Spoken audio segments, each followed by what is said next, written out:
Hello friends, আমি মুনলাইটের পক্ষ থেকে বর্ষা তোমাদের জন্য নতুন একটা ক্রাফটের ভিডিও নিয়ে আবার চলে এলাম। আজ কি বানালাম? আজ বানালাম একটা মিনি টিভি ক্যাবিনেট। কি দিয়ে? মাউন্ট বোর্ড দিয়ে। তোমরা চাইলে কিন্তু এটা নর্মাল কার্ডবোর্ড দিয়েও বানাতে পারো। এটা ডল হাউসের লিভিং রুমের জন্য নতুন করে তৈরি করলাম। আগের যে মডেলটা ছিল সেটা একটু টিভি মডেলটাকে একটু চেঞ্জ করার চেষ্টা করলাম।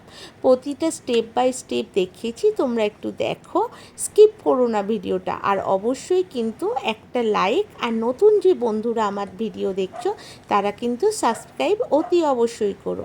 তোমাদের একটা লাইক কিন্তু আমাদের কাছে অনেক বেশি মূল্যবান। আমাদের নতুন নতুন ভিডিও আনতে এটা অনেক বেশি সাহায্য করে। তাই তোমাদের এই মতামত কিন্তু জানিও কেমন লাগলো, আর তোমরা আর কি ধরনের ভিডিও দেখতে চাইছো সেটাও কিন্তু জানিও। আবার খুব তাড়াতাড়ি তোমাদের সাথে দেখা হচ্ছে নতুন কোনো একটা ভিডিও নিয়ে, নতুন কোনো আইডিয়ার সাথে। আজকের মতো এখানেই আসছি। Tata, bye bye. পরবর্তী ভিডিওয় আবার দেখা হবে। ওকে, টাটা।